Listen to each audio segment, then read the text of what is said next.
I call this meeting of the Alvin Independent School District to order. Let the record show that a quorum of board members is present, that this meeting has been duly called, and that notice of this meeting has been posted in accordance with Texas Open Meetings Act, Texas Government Code, Chapter 551.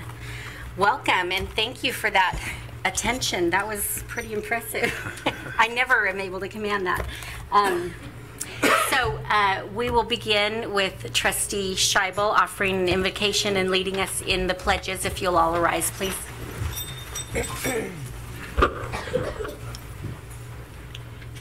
Heavenly Father, we thank you for your blessings and for the opportunity to gather together tonight on behalf of our Alvin ISD community. We humbly ask for your wisdom and guidance as we strive to make decisions that will best serve every student every day. In Jesus' name, amen. Amen. I pledge allegiance to the flag of the United States of America and to the republic for which it stands, one nation, under God, one state, under God, one and indivisible.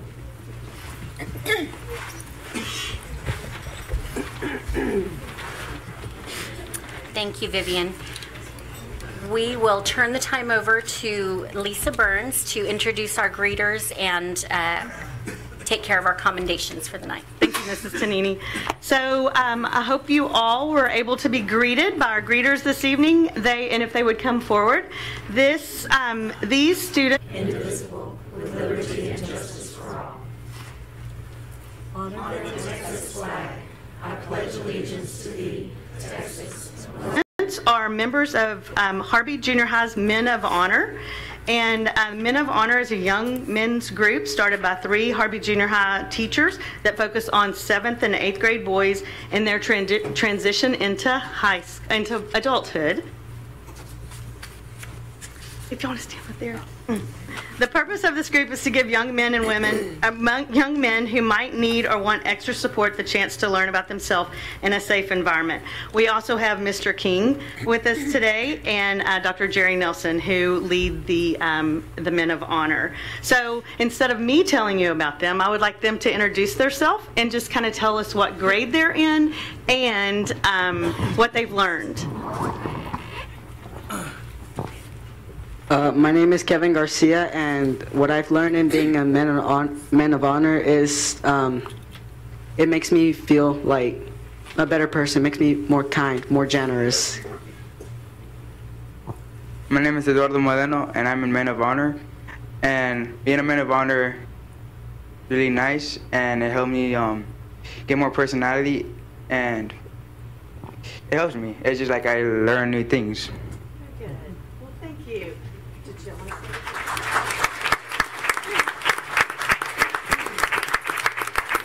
Our 8th graders aren't able to be here, and the rest of the 7th grade, they have my 8th grade has a STAR test tomorrow. So, yeah, I know, surprising.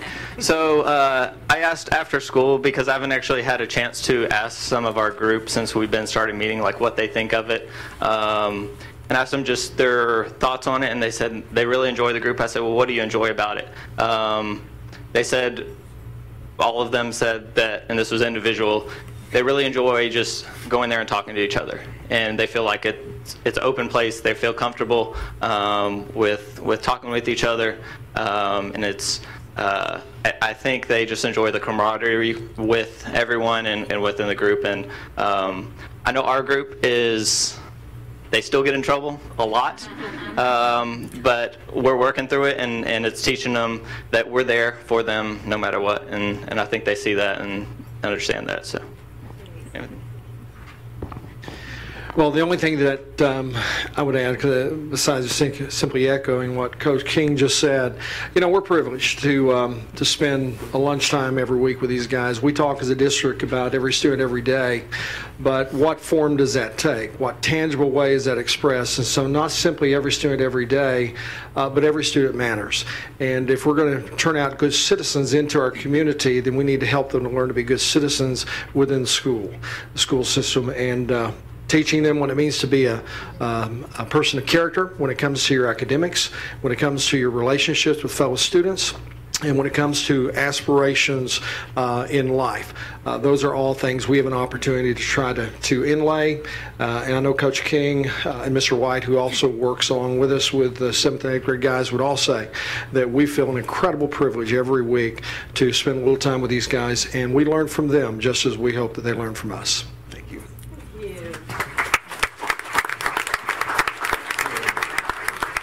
Well, thank you for what you do, and thank you guys.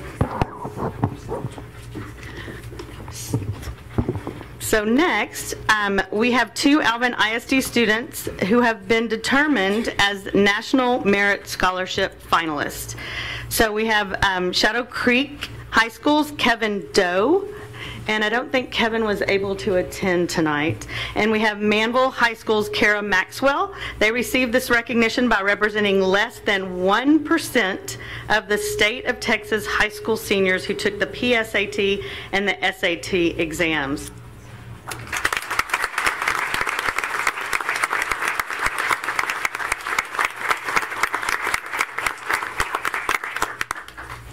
Congratulations. Next we have Jack Armstrong. Is Jack here? He might not be here, but I'm gonna go ahead and, oh, is he here? No, he's not here. He's probably in the pool. So Jack Armstrong competed in the UIL 5A state swim meet where he earned 2 gold medals, 1 in 50 freestyle and 1 in the 100 freestyle. He also set a state record in both events. So congratulations to Jack, although he's not here, and Coach Beal. Is Coach Beal here?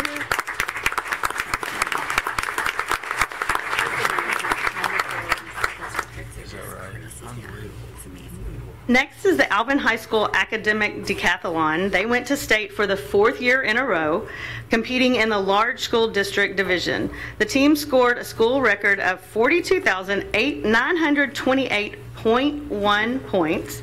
At state, Erica Gonzalez, and I know she's here, she broke the individual school record by scoring 8,280.1 points.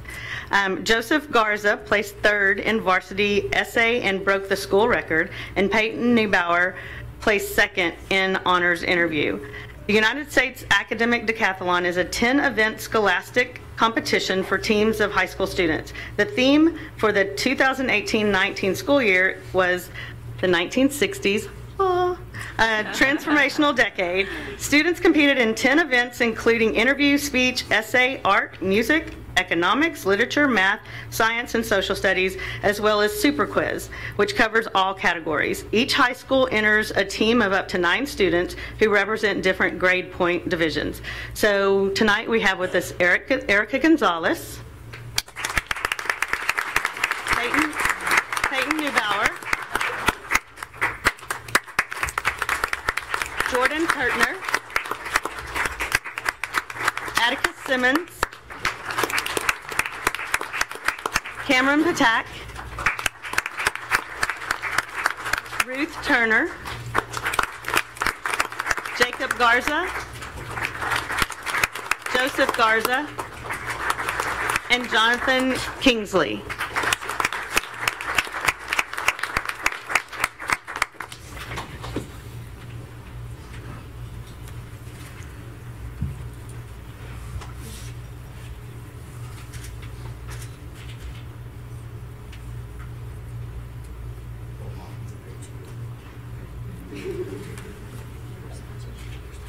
Oh, I'm sorry. Rob, we also have their sponsors, Robin Foster and Paul Summy.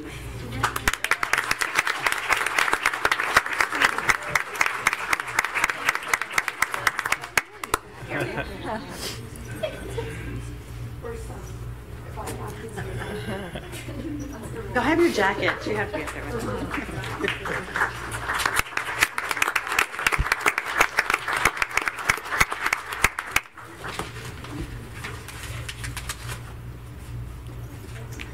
Congratulations.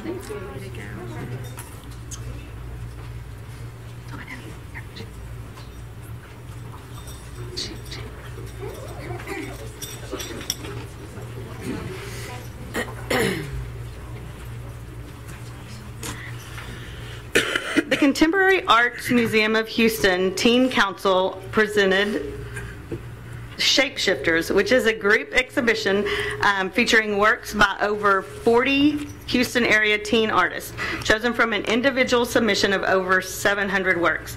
The exhibition includes paintings, sculptures, videos, photography, textiles, and digital media, including an interactive website. Shapeshifters addressed both instant and continuous responses to rapid shift in our cultures, socio-economic and physical landscapes,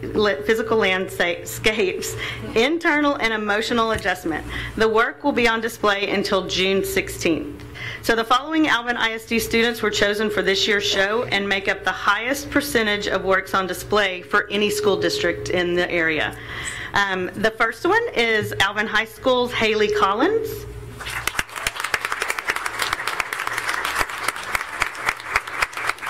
Douglas Lowe.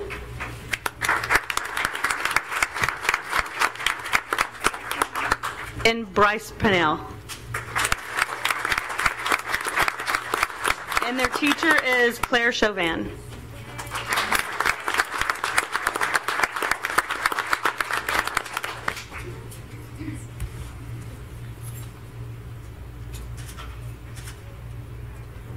Next, from Manville High School.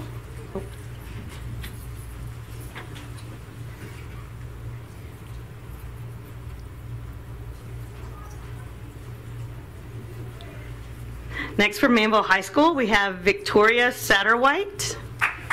I'm sorry, that's the teacher. Victoria Satterwhite is a teacher. Sorry. We have Victoria Vu and Carlos Jimenez.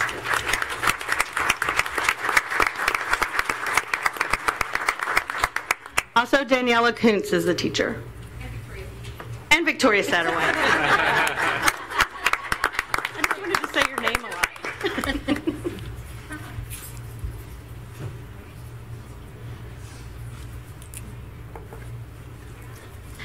And then from Shadow Creek High School, we have Shofin Zhu and Kyle Napada and Abigail Hussein. And their teachers are Courtney Worden, Jason Moody, Amy Gardzell,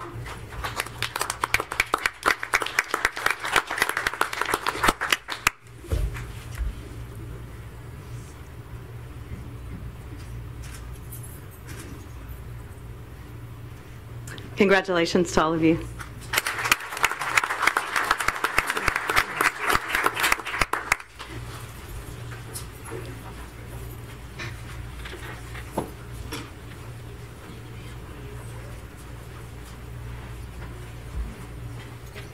Next, we have Landon Roberts, who was selected as a winner of the Houston Livestock Show and Rodeo's Houston General Go Texan Decorating Contest.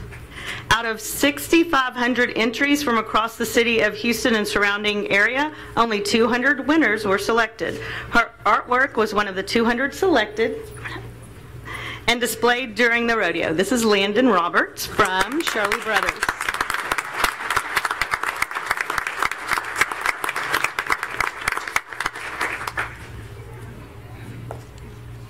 Congratulations, Landon. This year's Houston Livestock Show and Rodeo Art District Show was a huge success with over 650 pieces of student artwork showcased beautifully in Liberty Hall. The district open house was well attended with over 2,000 students, faculty, and community members coming out to see the show, enjoying some barbecue that was smoked by Manville FFA and live music by 4 Barrel Ramblers. After being juried by a team of outside judges, the following pieces were selected to move forward to HLSR to complete on behalf of our district and were on display in the Hayloft Gallery during the rodeo. So first, our elementary awards go to Robert Week from Hassey Elementary. Robert won Best of Show, and his teacher is Lynette Lecomte.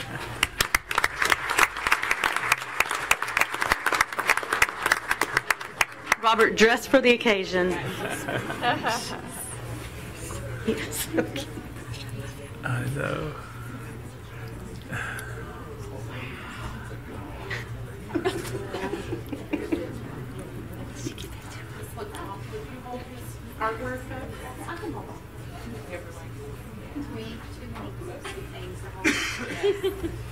Robert, what grade are you in?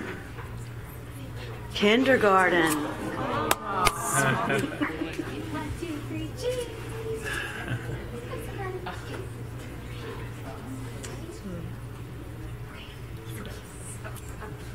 Yes.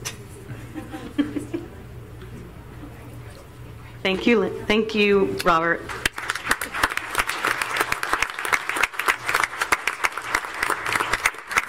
So next from Mary Merrick, we have Abigail Isanguyu. She won a gold medal, and her teacher is Alyssa Little.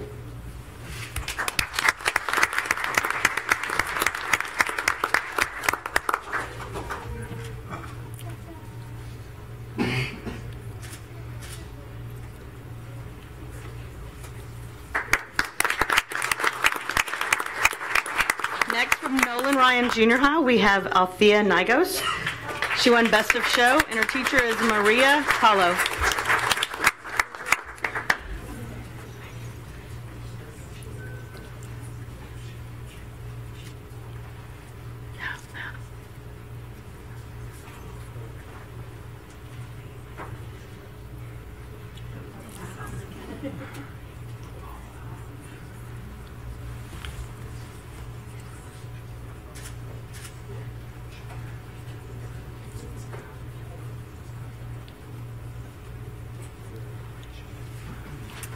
Isn't that amazing? That's fantastic. Nicely done. Congratulations. Congratulations.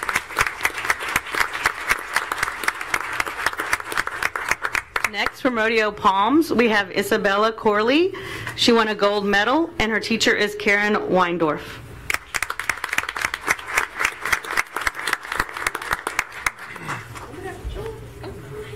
Oh, that's cute. Yeah, that's cute.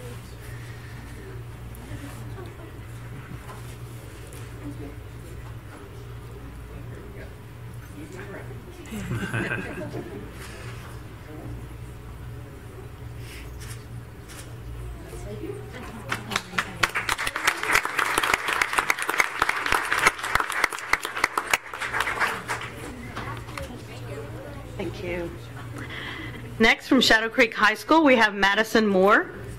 Madison won Best of Show for her piece and was chosen to go to auction. It sold for $10,000. Her teacher is Courtney Warden. Well, no, hers went to auction, so it's not here. Somebody bought it. Someone else owns it.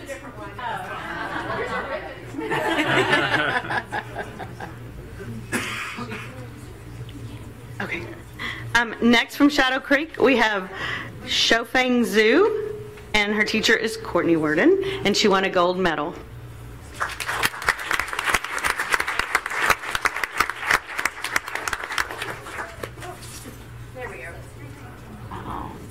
Oh, no kidding. We have some talented kids, academically and artistically. High school student.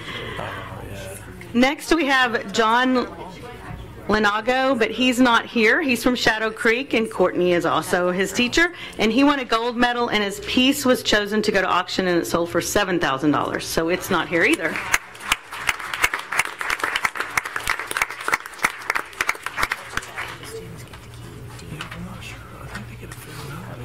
Thank you for all you do.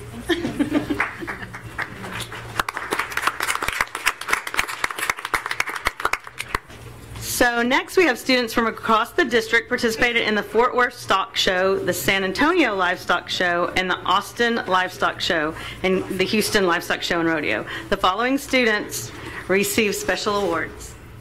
We have Madison Kaburski from Alvin High School.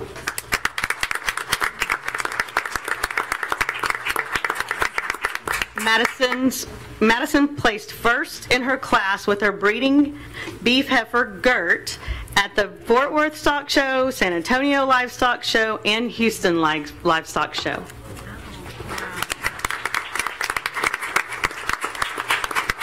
Next from Alvin High School, we have Reagan Cohen, who placed first in her class in breeding beef heifer Brangus at the Fort Fort Worth Stock Show.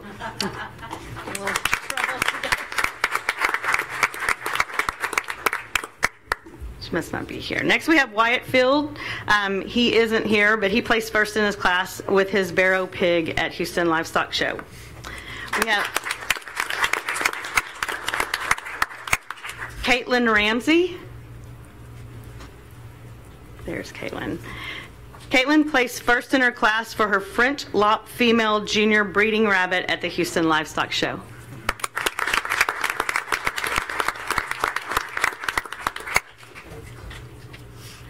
From Manville High School, we have Alyssa Whitehead. She placed first in class and reserve grand champion in her breeding, I hope I get this right, Dorper U. Is that correct? Yes. At the Fort Worth Stock Show and reserve champion at the San Antonio Livestock Show.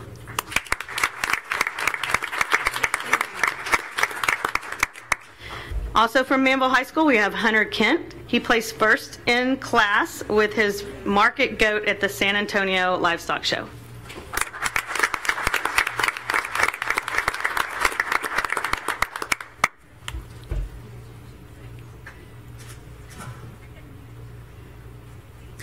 And then we have from Manville High School, Justin Choate and Canyon Fisher.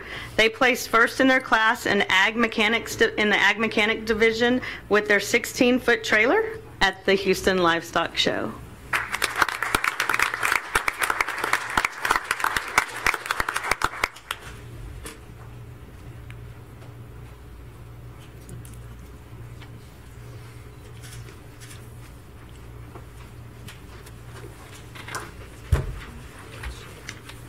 And that is it for the night. Thank you. Thank you, Ms. Burns.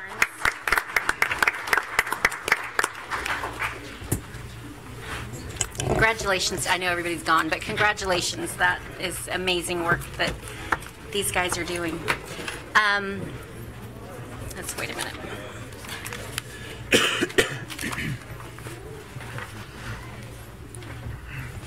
Next on the agenda, we have two presentations. First is a demographic update, and we will turn the time over to Mr. Templeton. Good evening, Board President, members of the board, Mr. Combs. It is my pleasure to be with you tonight. This is our spring report. It includes just a brief overview of the economic conditions that we're seeing around the greater Houston area. Spend a good bit of time talking about the housing market, and then we'll finish with the enrollment projections. We're very fortunate in Houston. Houston has jumped back to the #1 city in the country for job growth. In fact, that job growth rate is 3.7%, which represents about 118,000 jobs that were created during the 2018 year. It is the result of the energy industry kind of making a comeback, so those jobs have come back to Houston. And what's nice is Houston's #1, Dallas-Fort Worth is #2, and Texas has 4 cities in the top 20 in the country for job growth. Austin and then San Antonio. So we're very fortunate in Houston to continue to see, in Texas, to see very strong job growth. The unemployment rates are very low. In fact, the U.S. rate's at 3.7. State of Texas is at 3.6. The Houston MSA is at 3.9. City of Pearland is at 3.1. City of Alvin's at 4.4. So these are all-time or record-breaking unemployment rates. You know, it's been a long time since we've seen them this low. It can be a challenge for the service industries, for transportation, for grounds, food service. Even it can be hard for substitute teachers. It can be a shortage when the unemployment rates get this low. So that is a little bit of a challenge. It is lifting wages, so it is causing wages to go up a little bit because there's so much competition for the workforce. The housing market is doing very well. We're at about 30,146 new homes that are started across the greater Houston area. That's up about 2,800 more than what we saw in the fourth quarter of 2018. This is a graph of the total housing market for the Alvin School District. We are tracking new home construction, existing home sales, foreclosures, and real estate owned. Real estate owned is bank owned sales, which is a form of distressed property sales. You'll notice back in 2010, we had almost 900 distressed property sales. That would be the foreclosures and the bank-owned sales. And that made up about 31% of the housing market. Now, that was a little bit tied to the recession. And so as the housing market has heated up and as we've seen strong job growth, the distressed property sales have almost gone away, and now they make up only about 6%. So that's a very good sign for your property values, because when you have a high number of distressed property sales, that can have a lowering effect on property values. And so when we see those foreclosures going away and bank-owned sales going away, it tends to lift the prices or the values of the homes. This is another slide where we're looking at the home values. Back in 2010, a new home average price was $214,000. In 2018, the average new home sales price has gotten up over $321,000. That is a little bit challenging for the younger buyers. So for the younger buyers, the price point is getting up there pretty high. But when you look at the last 2-3 years of those values, we are starting to see them soften just a little bit. So the escalation in new home pricing is softening. You know, a year to 2 years ago, part of that was related to Harvey. So the materials, the shortage of materials, that was also causing an escalation in new construction prices. So we are seeing them start to soften just a little bit.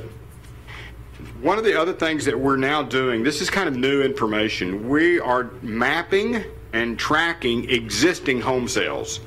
Now, an existing home sale doesn't necessarily generate new families or new students, because many times there is a family in the home as it has sold. But what we're going to be doing going forward is we're going to track those every quarter, and in the fall we're going to geocode your students and match those up to the home sales. So then we can see what kind of mobility and what kind of transitioning is happening not only in new homes but also in existing home sales. And so our concern is that even the existing home prices are going up. On that previous slide, you'll notice, and I didn't spend enough time talking about that, but existing home values are also escalating at a very high rate. And so we want to watch to see what's happening as families move into your school district. Is there going to be a difference between the existing home sales and new home sales? We're tracking that over year to year. Here's what it looked like from 5 years ago. So we did a 5-year change in terms of existing home sales. And these elementary zones that have had the largest change, of course, some of this makes a lot of sense. Pomona has seen a huge increase in existing home sales, and when you go back 5 years ago, there weren't as many homes in that zone. So as they built so many homes, and that's what's causing that to jump up to be one of your greatest change zones for existing home sales. But as I mentioned, this is going to be data that we're going to use going forward. Every year we'll start comparing to see what's happening in the existing homes as well. Now, new home sales, new home closings, it does generate a new family to your school district, or an additional family to the school district. Right now, Alvin is ranked 8th in the greater Houston area based on annual closings. Our annual closing number as of the 4th quarter of 2018 was 1,241. And we closed or started 1,374. We have 2,501 vacant developed lots. Those are lots that are on the ground, ready for builders to build on today. We have 19,514 futures. And futures are preliminary plats. They're future phases of existing developments. They are some concept plans. It's basically that raw land and future developments that is in the development pipeline. It is either starting to go through the cities, and so it's land that is within 2 to 4 years will likely turn into subdivision lots. It doesn't include all of your raw land, so that land that is still ag, and you've got a large amount of, ag land. So literally, Alvin ISD is going to be a fast-growing district for more than 20 to 25 years. This is your normal of building a lot of homes for the next 20 to 25 years. You have the 3rd highest supply of future lots. So that also is an indication that you're going to move up this list over time. Some of these other districts are going to drop down the list, and you can kind of tell, Humble ISD is going to drop off down the list because they just don't have the land nor the futures. And some of those other ones will start to move down the list as well as they get closer to build out. We track it every quarter. Our employees physically drive these subdivisions. So this is not a phone survey. They are literally driving and they're recording the starts and closings so that we can really get a on-the-ground look at the housing activity and what's taking place. We track it every quarter. And what you'll notice in 2018, we started 1,374 homes, single-family homes. We closed 1,241. It's taking a little longer to get those homes finished. So that's why there's a difference between starts and closings, because it's more than, typically 4 to 5 months to finish those homes. Here's a map of your current elementary attendance zones. It's a thematic map based on annual closings, and this is the same series of maps that we show, twice a year. Those red elementary zones have the highest amount of new home closings. They're closing more than 150 homes a year just in those red, dark red zones. The light red is closing between 101 and 150. The orange is closing between 51 and 100, and the yellow is closing less than 50. What you'll notice is, we've been working several years for the school district, and Shadow Creek Ranch for many years was your most active area or active part of your district, and you can see how it's kind of shifting south. So it's dropping south. It's moving into the Pomona area, the Pomona Elementary Attendance Zone, also Meridiana. Those two master plan communities are your most active master plan communities right now. And they do both have a lot of lots to go. So it's going to be the fastest growing part of your school district for the next few years because of the supply. So it is moving down 288. It's also starting to move a little east. So it is moving back into, it's moving into that Manville area. We're seeing several little spots in there that are popping up. But the 288 corridor is going to be your strongest growth corridor for the foreseeable future. The top 10 subdivisions, the reason we map the top 10 is because it literally accounts for about 85% of all of your single family activity can be found in the top 10. So this is just a real quick and easy way for you to see where the most and the fastest part of your school district is growing based on this top 10 subdivisions. We look at the top 10 vacant developed lot subdivisions to help us with where you're going to be growing in the next 2 to 3 years, because this is where the lots are. Those red elementary zones have more than 300 vacant developed lots. So we know there's plenty of lots in these zones to keep the housing going for the next 2 to 3 years. You've got Meridiana, Sanchez, and Pomona that have more than 300 vacant developed lots. Those orange zones have between 201 and 300, and this is where you can notice it kind of moving back east along Highway 6, and it's moving through Mason and Hood Case. The futures, as I mentioned earlier, these are preliminarily platted. This just gives us an indication of where the growth is headed, because this is where the highest volume of your future lot supply is. Now, Meridiana has over 4,780 future lots. There's well over 5,000 total lots in Meridiana. That's almost a feeder pattern in itself. So that's multiple elementaries.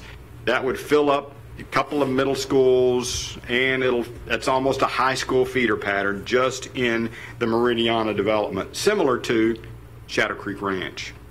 Your next largest area for futures is Sterling Lakes with over 3,000. And then the Walton development is a future development that we're tracking, and you'll notice it's a little further south in the district in the Nelson Elementary Attendance Zone. Here's a table of that single family information. What I'll point out from this table is you have 4 elementary zones that are building more than 100 homes per year.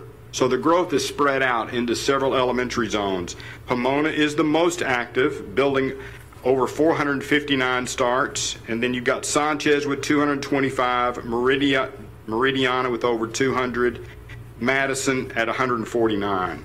So several elementary zones that have very strong housing. This map just kind of tells that story.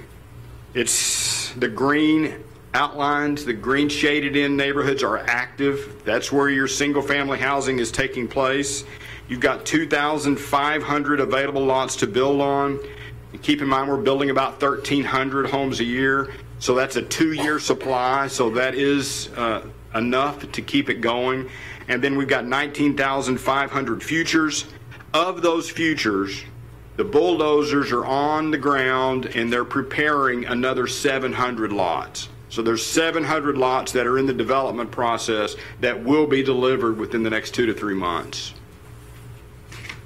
Some of the highlights, I'm not going to touch on all of those active subdivisions. Meridiana, as I mentioned, it's almost 5,700 total lots. There were 86 homes under construction during the fourth quarter. That price range is on the low end at $250 and gets as high as $750,000. Building about 200 homes a year just in Meridiana. At build out, there will be approximately 1,900 elementary students. Right now, our yield, students per house, is 0.642. I do expect that could get just a little bit higher as more of those homes get occupied and as some of those younger families, their children start to get up into school. So typically that yield could float up to about as high as 0.8 students per house after it gets a little more established. Next, we've got Sterling Lakes and Sterling Lakes West. Sterling Lakes is about 4,135 total lots. There were 10 homes under construction. That price range is from $180,000 to $470,000. Their yield that we're experiencing in Sterling Lakes is 0.757. And then Sterling Lakes West is 547 total lots, about 22 homes under construction, building about 120 homes a year in 2019. And at build out in this section, we could have about 155 elementary students.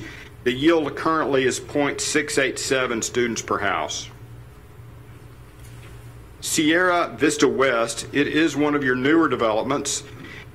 It's about 1,527 future lots, including about 270 townhome lots.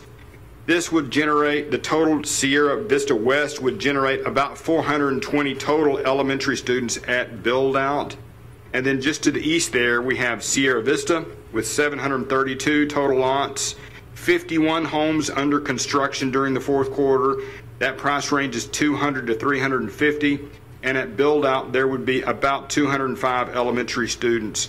So between those two areas, you can see that's about an elementary's worth of students between those two developments.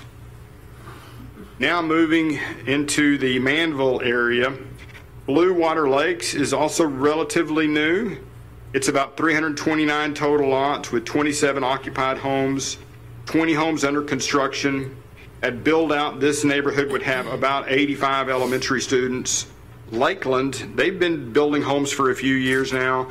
It's almost 700 total lots, building about 100 homes per year. At build out, this would have about 160 elementary students. The present yield of students per house is 0.581.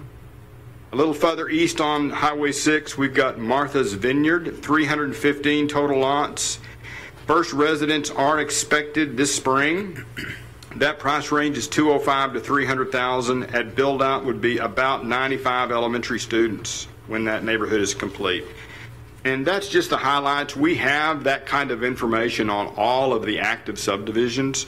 One of the things I wanted to touch on, which is a new piece of information for this report, because it's become such a big deal for our clients across the state. We work with about 80 school districts in Texas. Most of those are in the major cities of Dallas, Fort Worth, Austin, San Antonio, Houston. The charter school impact has becoming a significant factor. And it is something that we track every month. We are calling the charters. We're doing information requests. And it is very difficult to get the opening of future charters from TEA and from the charters. What we get from TEA is the county that the campus will be located in. Well, that's not precise enough. We typically find out through the cities when they are being permitted, platted, when they're getting their building permit. That's how we find out. So we're not only are we tracking the single family data through the cities, but we're watching for charter permits. And you can see from this map, the charters have been in existence in the Houston area for several years, but they are working their way out and they're getting closer to your school district. Right now, the impact from the charters is very minimal. When I say minimal, when I check your transfers in, transfers out, you're roughly at a wash between the amount of students that are transferring into your district from outside and the amount of students that are transferring out to either other school districts or to charters. But an example would be in some of the districts that we work with, there are 2,000 to 3,000 kids that are transferring out to charters and other school districts, and you're not in that situation. But I mention that so you'll have some confidence in knowing that this is now something that we're adding to our research that we now have to watch and track, and we will be reporting this on a regular basis. Now, if we see a charter in the surrounding area, then we will immediately notify the administration, and then we'll start dialogue with them about how to prepare for that. The ones that we're most concerned with are IDEA. They are Yes Prep. It is Harmony. It is International Leadership of Texas. There's roughly about 5 to 7 that are making their surge throughout the state of Texas. Hey, Bob, can I ask a question Yes. while we're on that? And clearly we don't have that as an issue right now in Alvin ISD, but so in other districts, once you're able to track charter permits, how do you then determine what the projected impact will be on the public schools? Well, we look at the location. So the location is the biggest factor, because they will typically draw, in a radius from that, around that campus. But say like we know that IDEA opens with a K2 and 6th grades. And so they're going to open with about 450 kids, and then they're going to add a grade until they get to K8. And then they're going to build 2 of those campuses, and then they're going to build a high school. And so they are very methodical in how they open and how they're going to pull their kids. And so then we look at the radius around that and see, like in Pearland, for example, the International Leadership opened just to the north of their boundary. And it didn't have a huge pull from Pearland, but it did pull some of those kindergartners in the younger grades. And so now Pearland is not in a annual relationship with us. So we notified them, but we're not working with them this year. So I couldn't do an update to their projections. But fortunately, you are in an annual relationship, to whereas we are going to make those adjustments as soon as we get that information. The International Leadership has a very similar strategy on how they open. Now, they will open K-8, and their campuses are K-8. So that's what makes them a little different. It's, they have K-8s, and then they have a high school. And they will open with all grades, K-8, all grades. And they are expanding throughout Texas. So I just wanted to show you this map and just show you that we are tracking charters. We're going to be, this is a regular part of our process. That's great.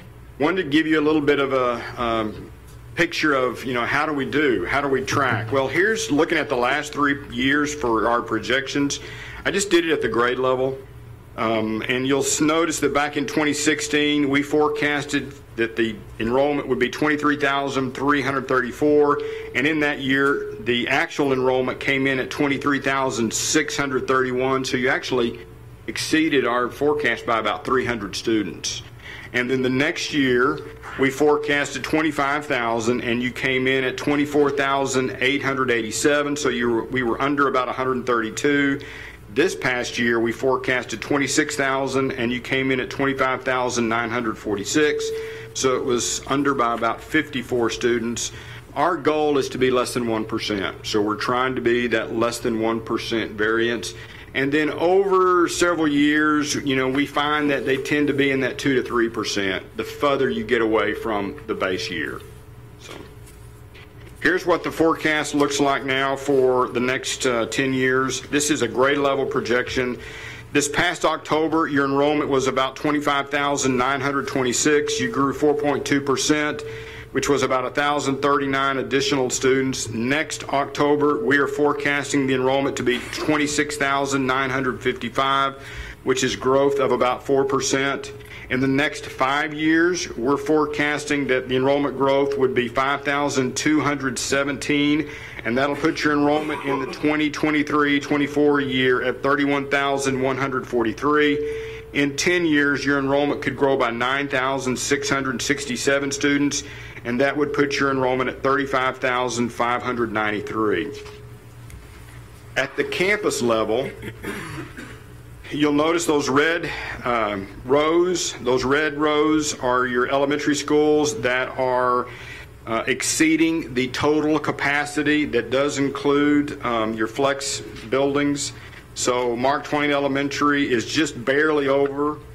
You'll notice that it gets to about 863 students by 2024. Your fastest growing elementaries that have the most single-family housing activity, that's Pomona. This past October, Pomona had about 576 students, and you'll notice that by 2022, it would have 1,082 students. Your next fastest growing area is the Sanchez Elementary Zone, and it's a brand new school that's going to open next year with about 762 students. And by 2023, it would have 879 students. York Elementary gets to about 944 students by 2023, and then the Alvin Primary gets to about 750 students in 2023. And so in 5 years, we'll have 5 elementary campuses that are exceeding the total capacity. At the secondary level, I'll just point out that at your middle schools, junior highs, by 2021, you'll have 5 junior highs that will be over capacity. I know you're going to be opening buildings, so there will be building openings that will help to alleviate the overcrowding at the junior high levels. At your high schools, you'll notice Alvin High School gets to about 3,000 students in either 2022 or 2023, and then Shadow Creek High School gets to 3,200 students by 2021. There again, I know you're going to be opening a high school in the near future to help alleviate those at the high school as well. I'll summarize and go back and have time to answer questions. The Houston MSA has added more than 110,000 jobs during 2018. So we are the #1 city in the country for job growth right now. Pomona Elementary Zone had the largest increase in existing home sales between 2013 and 2018. The district had more than 1,350 new home starts in 2018. I do think that we're going to be in that 1,300 to 1,400 new home starts again in 2019. More than 60% of the annual district home sales fall within Meridiana, Pomona, Sanchez. So those 3 zones are where we're seeing the most housing activity. 10-year enrollment growth calls for about 9,667 additional students. So for the fall of 2028, the enrollment would be 35,594. I'd be happy to answer any questions. Anybody? That was pretty thorough. Thank you. You're welcome. Thank you. Appreciate it. We love what we do, and at any time, if you have a question, don't hesitate to, don't feel like you have to wait till one time in the fall and one time in the spring to send some questions through the administration. Perfect. Appreciate it. Thank you. You're welcome. Thank you very much. Okay, our second presentation tonight is in regards to literacy, and that is Dr. Valdez. Thank you. Well, good evening. Thank you for this opportunity tonight to share the work that's happening to support our students' literacy. I'm going to start with just a brief overview, and then our ELA directors, Shandar Hobbs and Charlotte Liptak, will share specific work that's happening at the elementary and secondary levels. So starting with looking at our students' progress, we've obviously, this is something that we're doing all the time, studying how our students, how they're achieving. And so looking at their progress in reading and writing over the past few years has led us to restructure the support that we give from the district level. Starting with our curriculum, we have really done major revisions over the past 2 years. All of our curriculum leaders have been through curriculum alignment and management training. As we started working on our ELA curriculum, we had an outside curriculum expert look at our first rewritten units just to tell us, are we on the right track? And we really wanted that confirmation before we revamped everything. And so that feedback has been really helpful to us as we have moved forward. Professional development is another area that we have looked at that we know is very important. How do we train teachers on using the district curriculum? We have instructional coaches, as you guys know, thanks to y'all's support. They are critical players in training our teachers on the necessary best practices that are needed for literacy. And so therefore, the work that we do at the district level is really centered on supporting our instructional coaches because they're the ones on the campuses supporting the teachers. Resources are another area, providing the necessary resources so that teachers can implement the curriculum and so that we can make sure our kids are engaged consistently in reading and writing activities has been a priority for us, and you're going to hear more about that from the directors in just a minute. And then we have been working under really an unwritten set of beliefs about literacy over the past few years. However, we recognize that it's important that those beliefs are written and that they are communicated. And so we will share those with you this evening as well. So at this time, I'm going to turn it over to Dr. Hobbs to talk more about elementary. Good evening and thank you. As Jennifer spoke, we really spent a lot of time with our curriculum, and part of that process was streamlining the curriculum to make sure that all of our students had an opportunity to be given common language, common experiences, so that regardless of what campus you were on, if you were to move across our campuses, you saw that commonality in what we were doing. And so many of the resources that we've provided and all the professional development that we've done has also been streamlined to meet the needs of that curriculum and seeing that being implemented on our campuses. We've also created some norms as far as our framework goes. And so when we talk about our framework, that's how your schedule goes during your day, how your teaching goes. And so we want to make sure that each of our students are getting an equitable amount of time for reading and for writing and for word study in order to provide those common experiences along with meeting the needs of our curriculum. So our framework matches our curriculum to provide our teachers with the most support possible for those who need it, and a stopping place for those master teachers who it just gives them a place to start, and then they can design lessons the way that they know is best for their kiddos. One of the things that really was a passion of mine this year was building capacity with our teachers and our leaders. And so we make sure that our professional development is very focused. We like this idea of small, manageable chunks of learning where we learn together, we guide together, and then we go out and practice, and then we come back and debrief and talk about what that's going to look like moving forward. And so we get to do a lot of that with our instructional coaches when we see them each week, and that has been an extremely powerful learning opportunity for us. And one thing we did start this year, and you can see a picture of them there, we call them our Literacy All-Stars. They were teachers across the district who stepped out and said, I want to be a leadership position on my campus and for my grade level. And so they came and they met with us 2 hours, 6 times after school. We did a book study. They recorded themselves teaching and reflected on that. They did some outside of the school day work. And we also asked them to step outside of their comfort zone and be a leader on their campus. So some of them started clubs. They did some really, really neat things. And so we truly believe that our instructional coaches are so important to the learning that's happening on our campuses, but that we also have to have teacher leaders that step up and be leaders as well. So we graduated our first class and look forward to having another class next year.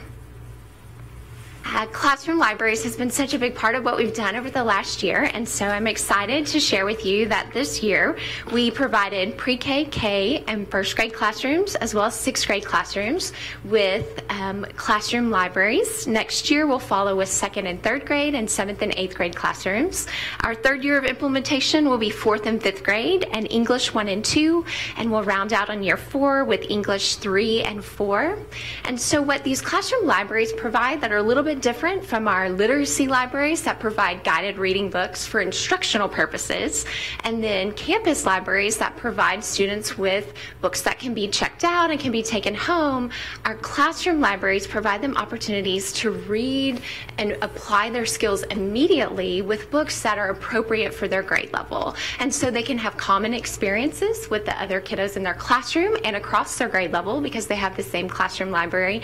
It also provides them extra access to materials. We know students can't always go to the library every single day, but we know that quantity is so important, but quality as well. And so they've got quality books inside their classroom that provide them an opportunity for quantity when it comes to reading, because we know the best way to increase our reading is to read, and the best way to get kiddos to read is through choice. And so providing that opportunity for choice.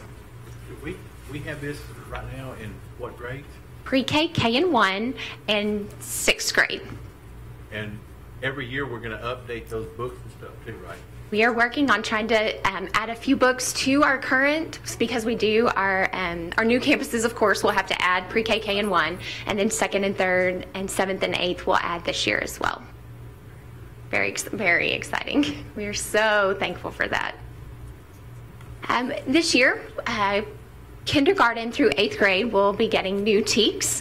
9th through 12th grade will have new TEKS next year when it comes to literacy. The beautiful thing about these new TEKS are they are absolutely vertically aligned from kinder to 12th grade. So you can see how the TEK started with our kindergartners and will go through 12th grade. With that comes a lot of new learning, new language, new opportunities, and also an opportunity for reading and writing to be completely integrated. For the first time, the state of Texas has integrated reading and writing in the curriculum, and so it'll be integrated from kinder through 12th grade. So we want to make sure that our students are provided maximum opportunity for reading and writing every day. We like the saying that students need to write a little, a lot, and so we want to provide them those opportunities. This summer, we are very fortunate that administration is supporting us in offering summer academies for all ELA teachers across the district at K-12. And so we will have teachers this summer for 2 to 3 days, and we will be unpacking the new TEKS. We'll be working through our curriculum and supporting teachers in the summer so that when they get back to their campus, they are fully prepared to implement the new TEKS. And then kindergarten through 2nd grade in the last year in math, science, and social studies has gone through a change from a skills-based report card to a standards-based report card.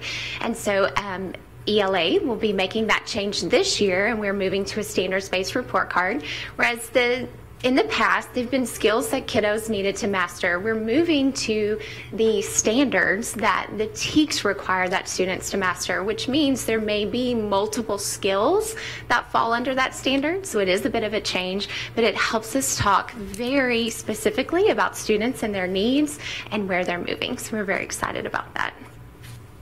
Okay, Charlotte?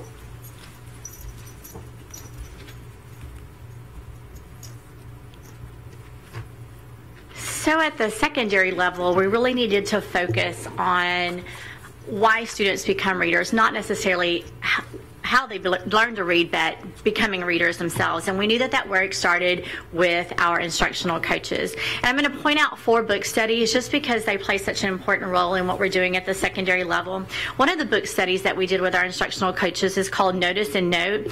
And this book really talks about support of new instructional materials and really looks at reading strategies that help students look for clues in the context of what they're reading. Text and lessons is some work that we did And Text and Lessons is a book that we went through with all of our science and social studies instructional coaches, and these are reading and writing strategies to use in the content area. And we begin to look at reading and writing to learn in those areas. And then disruptive thinking is really about challenging our thinking about reading and writing. We believe that reading is the gateway to thinking critically, and it really begins to challenge us to become creators ourselves. And then finally, we worked on what we call close reading. And close reading was really coined by Fisher and Fry. In this book, Text-Dependent Questions really focuses on when we read passages, having higher order thinking questions, and that those increase in complexity the more we read. And then it's all evidence-based through the text. And if you remember a little bit a while back when Jennifer did the presentation on SAT, you heard that evidence-based reading and how important that is. And this really supports that work that we do getting students ready for the SAT. The other thing that we really wanted to do is make sure that our adults are reading young adult literature. If we're not putting books in front of kids as language arts teachers, then who's putting books in front of students? So we began doing book studies with our instructional coaches, putting young adult literature in front of them and teaching them how to talk about books. Let's see if I can. There we go. We began doing some of this work with our teachers as well. Many of you heard about Ideal Bookshelf over the last couple of years. You've seen it in some of the schools as you begin to walk around. And Ideal Bookshelf is a collection of essays written by lots of people, most of them famous in our students' eyes, talking about the books that are important to them and why they fell in love with reading. So we did that work with all of our English language arts teachers in the district, and then we began to do some of that work again with our students. Again, talking about there was a time in your life when you loved books, and what was that and what brought you to that love of books. We also started doing some of those book clubs and book talks with all of our teachers. Again, we feel like teachers need to be the ones suggesting books to students. Our very first young adult book club with our teachers had 8 participants. Right now we have a book club going on, and we have over 60 secondary teachers, and that's more than half of our secondary teachers reading young adult books. They get to keep these books and they go into their classroom libraries, and our only requirement is that you share these books with students and talk about books daily with your kids. We also did a lot of professional learning. One of the things that we put together were some new writing academies focused on real world writing and kind of stepping away from some of that star prescriptive writing, but what does writing look like? And so we put together some writing academies that we've held over the last 3 years. Again, that close reading, that text-dependent questions, all of our junior high and high school teachers were trained in that close reading and how to write higher level thinking questions that increase in complexity as we move through those. And then summer academies focused on literacy. One of the things that we're doing this summer, and I'll speak more to this in a moment, but our focus moving forward is not just reading and writing in the English language arts classroom, but reading and writing in all classrooms every day. And so we've been fortunate enough to, again, offer those summer academies for all teachers where they unpack their TEKS, and this year those summer academies will be focused on reading and writing to learn in the content area. We also have new curriculum in junior high. We've been working on curriculum for quite some time. That new curriculum has weekly opportunities for reading and writing workshop. And when we talk about reading, writing workshop, we're talking about individually sitting down with a student, talking about what they're reading and talking about what they're writing, one-on-one teacher to student. Those curriculum pieces are full of model lessons where we give teachers a how-to if they need that expertise. They're, again, vertically lined with our elementary, and we've created a professional library to go along with that curriculum. That professional library consists of 2 parts. One of those is mentor text to use in the classroom. A mentor text teaches a student what it should look like in their own writing, and then we have some how-to books for our teachers. If I want to stop right now and teach students something about punctuation, I have a tool right there where I can pick that up and use that. In 1819, you saw that we increased literacy time for our junior highs. We began to look at what was happening at the elementary school and how our students had about 100 to 120 minutes in literacy spent on reading and writing. And then when we got to the junior high level, that was decreased to about 50 minutes. And so we had to begin to think about what are we doing in junior high to prepare our students for high school. So the board approved that in 1819, and we added a class in 6th grade, and so now our students have individual time in reading and in writing. Sometimes that's the same teacher, but that curriculum is laid out side by side. So if I'm a teacher that teaches writing, I know exactly what's happening in the reading class every day, but because my curriculum reflects that, and I can see that.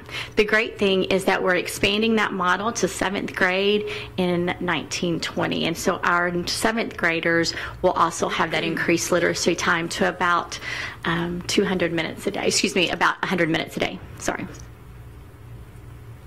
And then we put in place digital writing portfolios. Our elementary students had a writing portfolio. It was a hard copy writing portfolio.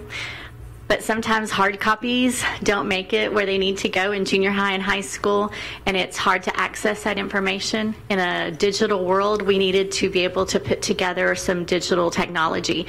So this year in 5th grade, our students are picking pieces based upon a prescription from Ms. Hobbs and putting those pieces into a digital portfolio.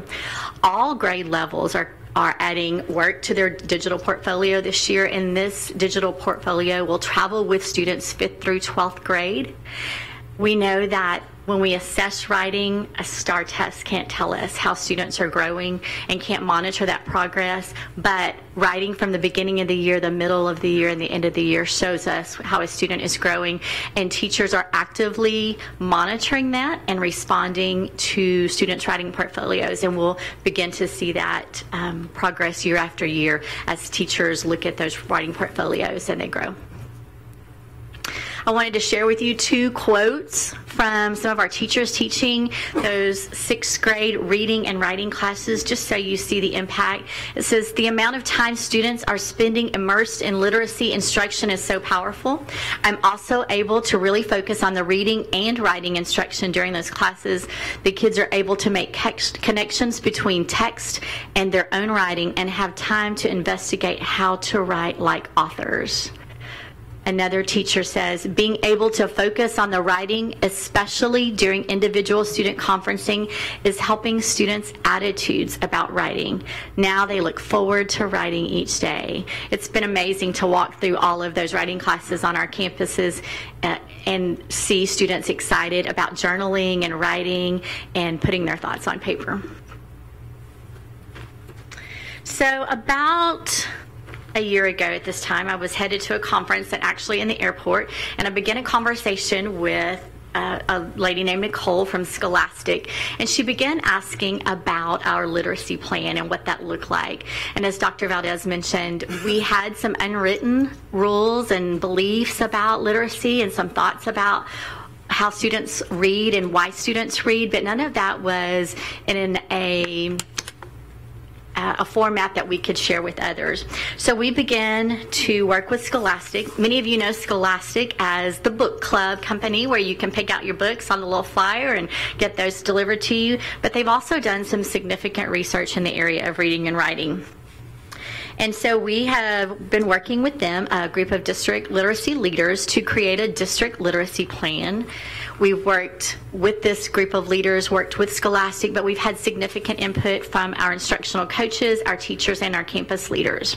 So you have a copy of our district literacy beliefs as well as our definition of literacy. I'm just going to go over a part of that, but you have all of that you can look at. Our definition of literacy is that literacy is reading, writing, listening, and discussing so that all learners can think critically, coherently, and flexibly in order to have the confidence and willingness to engage with language, to communicate effectively, to participate in society, and to achieve goals. This is a pretty lengthy, wordy definition, but it really encompasses all that we want it to. It's not just about reading and writing, but also about listening and speaking, and really it's all about students achieving their goals. You, of course, have all of those literacy beliefs. I'm just going to point out a few of those to you. The first one, when schools, families, and the broader community are literacy role models, students see the significance of reading and writing. We know that we have to be those role models for our students. We're looking at creative ways to get our community involved. One idea that came to our literacy team is that what if we put books in local restaurants rather than those coloring sheets that you get when you walk into a restaurant, and students had a menu on the back of a book that they could read. So that's just one idea. The second belief that I'm sharing with you is opportunities to read and write daily across all disciplines and interact with culturally responsive text creates relevant learning that provides meaning and value for students. Again, we want to focus on that reading and writing daily across all content. One of the ways this happens is through those classroom libraries that you begin to see, where libraries that have books that are written by authors and about characters who look like and have experiences like our students. And then we also believe that literacy is not just the responsibility of the reading writing teacher, but the responsibility of all teachers, and that they can read and write to learn in the content area. And then finally, the last bullet, when educators are reflective and receive ongoing individualized professional development, students have equitable access to teachers who are knowledgeable instructional decision makers. Again, that individualized professional development comes through our instructional coaches. They meet the teachers exactly where they're at, and they help move them to become better designers of classroom work for whole groups, for small group intervention, and for individualized instruction. So our next steps moving forward, one of the things we're going to be doing is finalizing our literacy frameworks. Shandar mentioned those, that they're in elementary. They're also in junior high and high school. On the slide, I have just a small portion of a framework, but a framework's really just a common instructional guidelines regarding whole group, small group, and literacy workshop, and what that looks like each day for a teacher. If you look at the example, you can see that this is an example of modeled shared whole group instruction. And in the third column, it says exactly what the teacher is going to be doing. If you look at bullet 2, it says teach a mini lesson. It also has what students will be doing during this whole group instruction, and bullet 3 shows you that students are responding to mentor text. And then that last column shows what evidence will I see in a classroom if I were to walk in and want to see evidence of that whole group instruction, and that may be something like a read aloud. We have these for each grade level, and we will be training all of our teachers in these frameworks and how to use those in the classroom along with the curriculum to provide instruction for our students. You have a complete junior high framework in your folder there that you can look at in more depth. This is just a small piece of what that looks like. We're also going to be writing a district monitoring plan to monitor our literacy and our growth, and how we're going to look at that from the campus level, meaning what does a instructional coach do to monitor the literacy?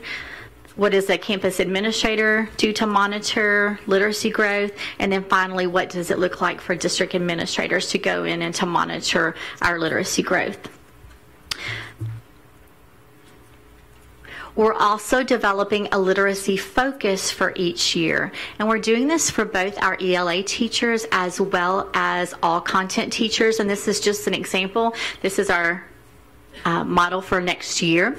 All of our reading and, all of our teachers will be focused on reading and writing to learn in the content area, and they'll be doing that through our summer academies as they unpack their TEKS. And we've provided some district level academy support sessions where administrators and instructional coaches come and see what that looks like and how that could look like as they begin to guide their own teachers through that process. And then for our ELA teachers, we're really focusing on foundation skills that lead to comprehension. This has really been clarified in the new standards. And then also we're going to be focusing on response skills because those are brand new in our TEKS this year.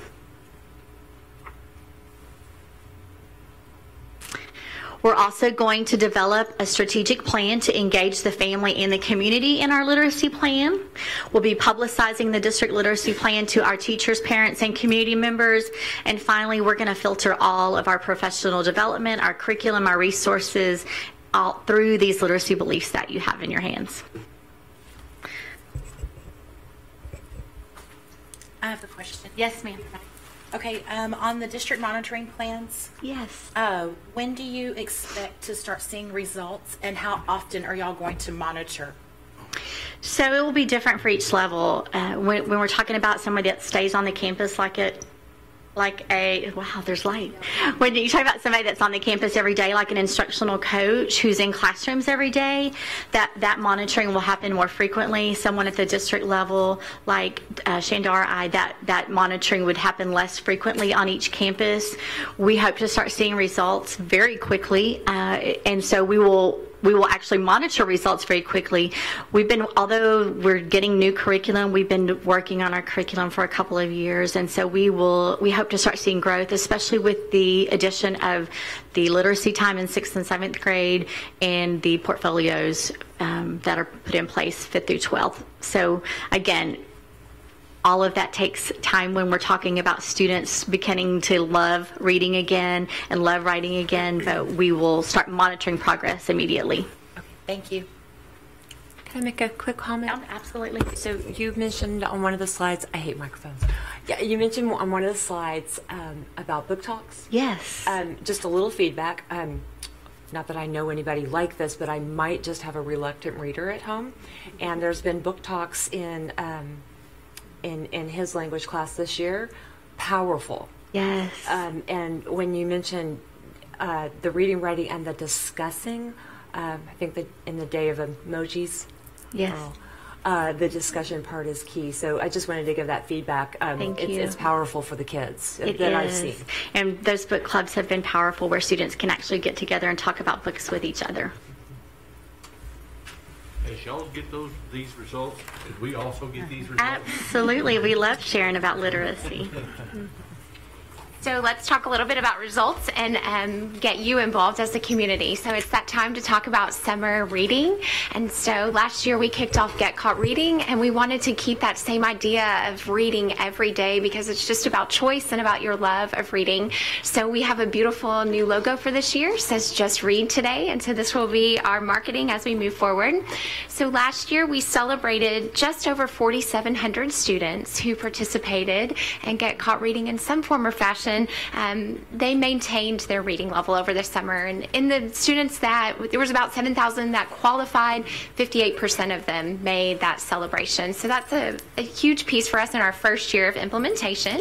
So we did learn some things in the process, and so moving forward, elementary, each campus is going to decide how they're going to monitor their students. We really learned from a district level it's very difficult for us to monitor all of that. We also know that it's a little difficult to monitor progress over the summer. So we're really looking more of how are students being involved in reading during the summer. So each campus decides what's happening. We will be sending out some form of inflatable for them to be celebrated on at their campus because we really anticipate that 4,700 students is just the minimum and that number will continue to grow. And I don't know if you've ever moved 4,700 students across the district before, but it's not very easy. So we would like to see those numbers grow, and we will celebrate them at the end of the summer on the day of their campus's choosing for elementary. Secondary will have the option of choosing from some books that will come from a book talk and a stack that they get to choose from, and then their campus will decide what kind of incentive they will have at the end of the summer. So we're providing many opportunities. We will continue to use our hashtag Alvin ISD Reads. We're very excited about this because this is kind of a state of Texas thing right now. You'll see many other cities and other districts use their city name and then reads following it. So we're trying to stick with that, and then we'll use our exact same website from last year. It'll just be updated with our new logo moving for the summer with lots of ideas of how you can get involved and just read today. So thank you for your time. Do you have any other questions? I just want to say this is fantastic. Thank you for the whole team, for all your work. This is incredible. Really, really great. Thank you.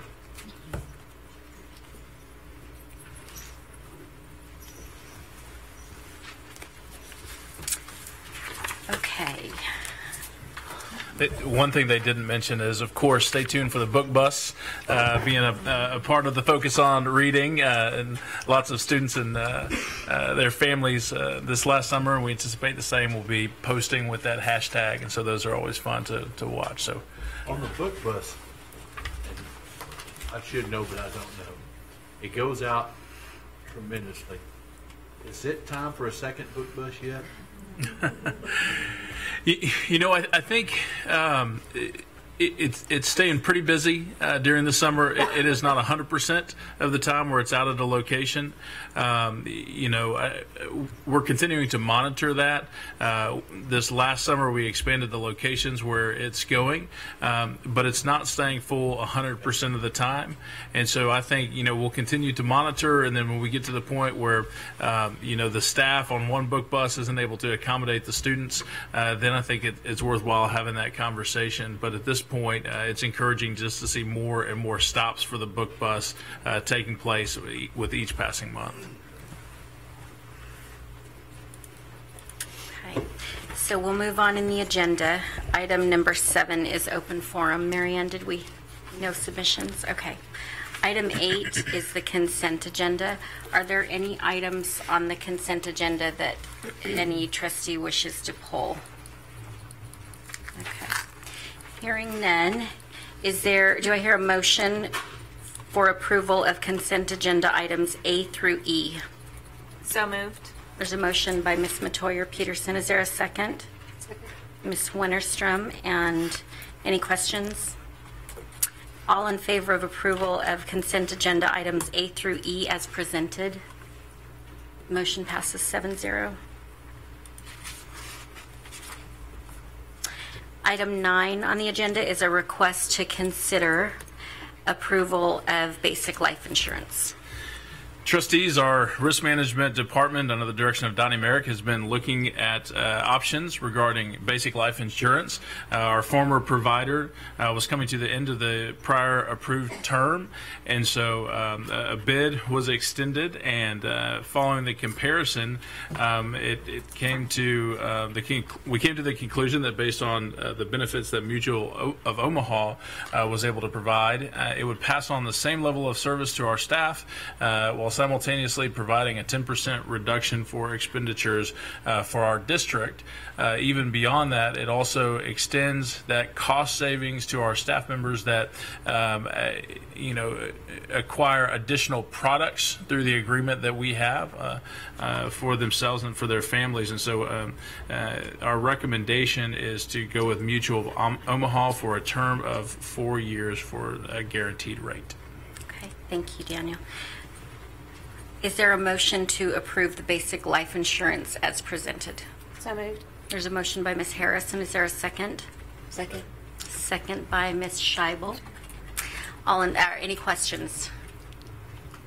No questions. All in favor of approving the basic life insurance as presented? Motion passes 7-0. Thank you, Board. Item 10 on the agenda is a request to consider personnel items. As you'll note in your packet, there are a few personnel agenda items that are common with a fast growth district. Is there a motion for approval to be granted for the requested personnel items as presented? So moved. There's a motion by Ms. Pickren. Is there a second? Second. Second by Mr. Humbird. Any questions from the board? I want to say, looking over this, an incredible job again. These are all tenured teachers and stuff. Our administrators did a good job. Very good. Okay, all in favor of approving the requested personnel items as presented? Motion passes 7-0. Thank you very much. Next on the agenda is a request to approve to extend the term, extend term, renew probationary, and terminate at end of probationary professional contracts. To stay in compliance with the Texas Education Code, you'll find that personnel contracts have been presented to you in your packet for consideration. This is standard operation during the April board meeting, and so you have the list of the contracts that are being presented with the recommendation for approval. Thank you. Is there a motion to approve the professional contract recommendations as presented? So moved.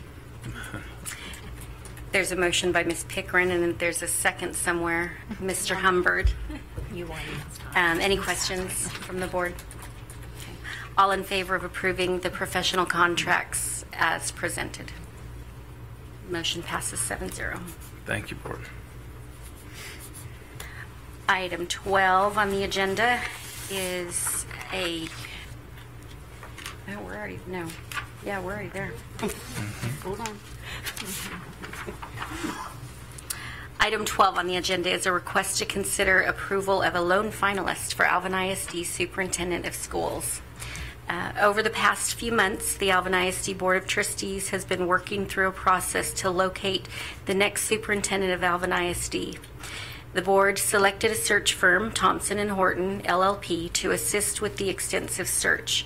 During this process, input was sought from our community and applications were received from many qualified applicants. A series of interviews began on March 25th. After the extensive search process, our board is confident that we have found a leader that, based on their capability, talent, and heart, is uniquely qualified to lead Alvin ISD. The Alvin ISD Board of Trustees is proud to announce that we have selected Ms. Carol Nelson as the lone finalist for Superintendent of Schools. Do I hear a motion? I move that the board name Carol Nelson as a sole finalist for the position of Superintendent of Schools and authorize development of an appropriate employment contract for the board's consideration. Is there a second? Second. Second by Ms. Harris, a motion by Ms. Winterstrom. Is there any discussion? We've done a lot of that. All in favor of approving Ms. Carol Nelson as the lone finalist for Alvin ISD Superintendent of Schools? Motion passes 7-0. Congratulations. She needs to stand, doesn't she? You got to stand. You need to stand. You have to stand.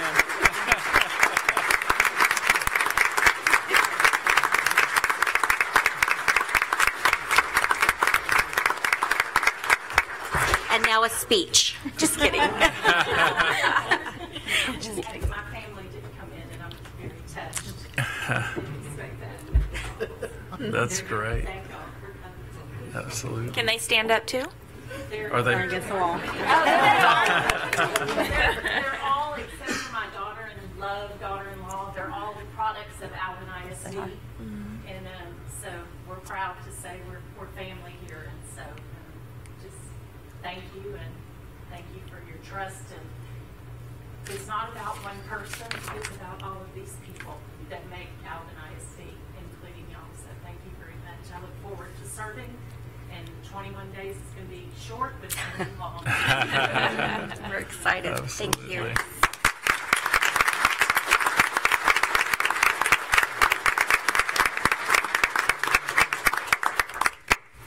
Okay, superintendent report. Follow that. All right, yeah, I don't know how to follow that one, but we will let our students really do the talking, because a lot of this is about our student success. But certainly, congratulations to Carol on that appointment. That's wonderful.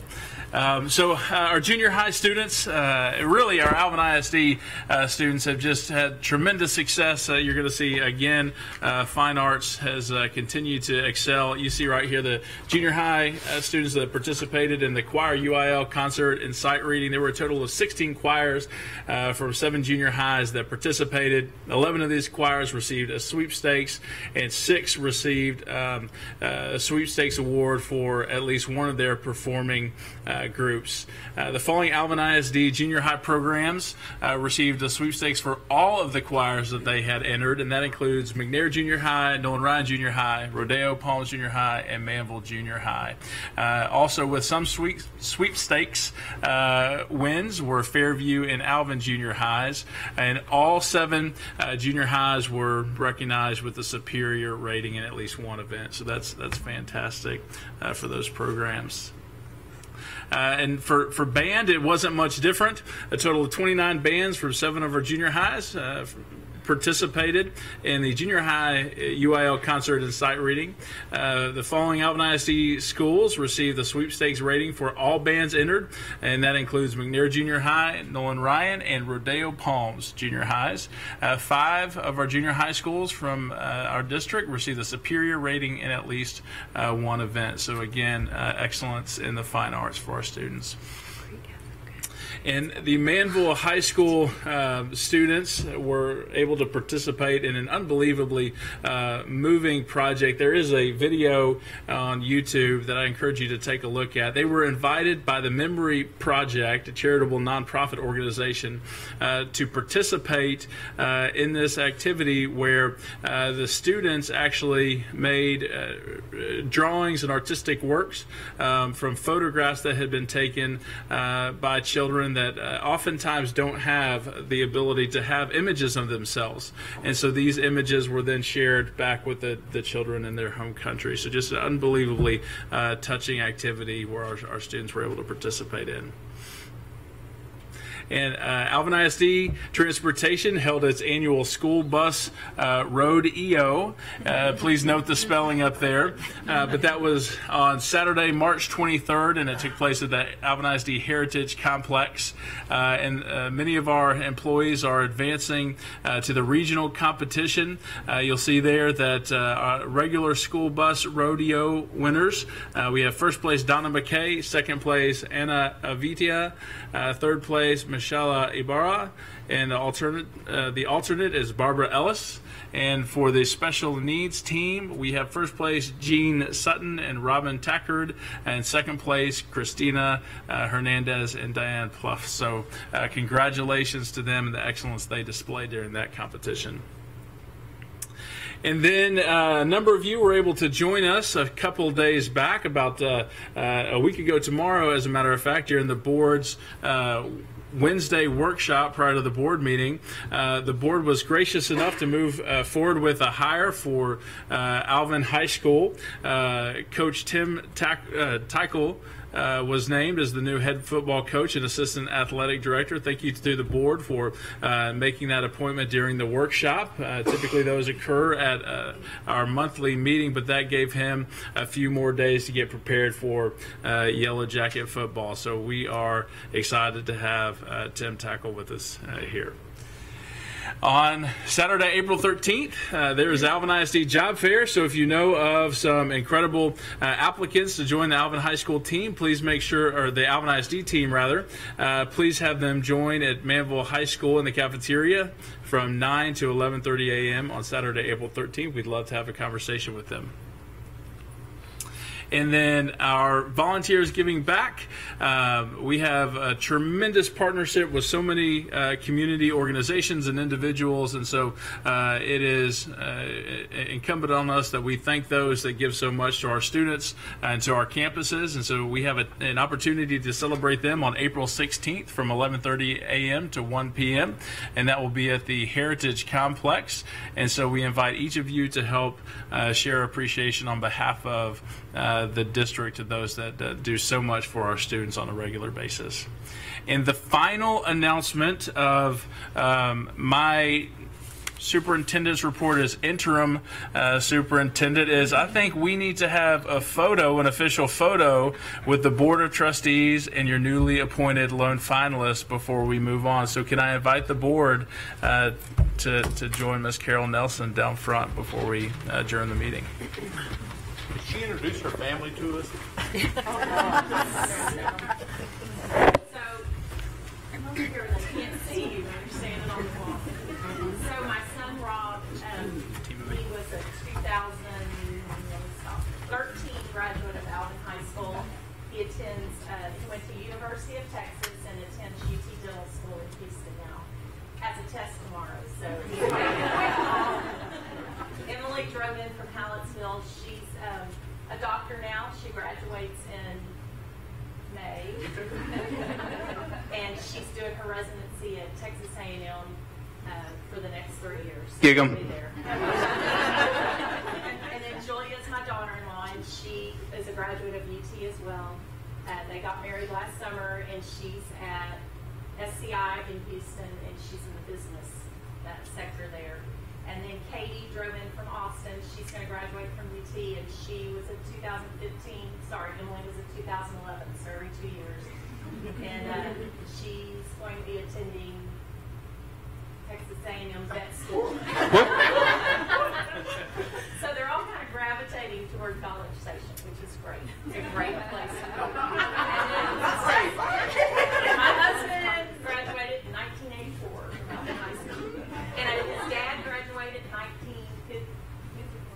1954. So anyway, it's all in the family. Okay.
I know.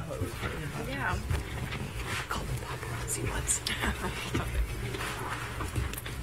And that is officially the end of the superintendent's report. Congratulations, Carol. We have future agenda items. I want to say something. Future agenda items. Yeah. We have future agenda items. Item 14 on the agenda is future items. Do any board members have any future agenda items? It's not a future agenda item, but I did want to say, for the past year or so, several board members from across Region 4 have gotten together, and we've been working on a new consortium called Go Public Gulf Coast. And it is a group we are positively promoting the things that go on every day in our public schools and all the great things our school districts do. And today, at 1:30 on Channel 2, Bob Covey, who is the president of our little organization, was interviewed, and we are putting together, going to start a new contest called Cool Schools. And starting on Monday, they're going to choose a couple of districts, and they're still working out which districts it will be, and that you'll present a video, and then the community will vote on which video is best, and then they will go and highlight that district as part of one of their segments. And so Go Public Gulf Coast, they're on Facebook, we're on Twitter, and share all the great things that are going on across all of the districts. Love it. Thank you. Sorry, Earl. Now you can make your That motion. was worth waiting. Okay. Do you have a motion, Mr. I Humbert? have a motion to adjourn. Okay, is there a second? Second. Second by Ms. Matoyer-Peterson. All in favor of adjournment? Motion passes 7-0. Thank you, board.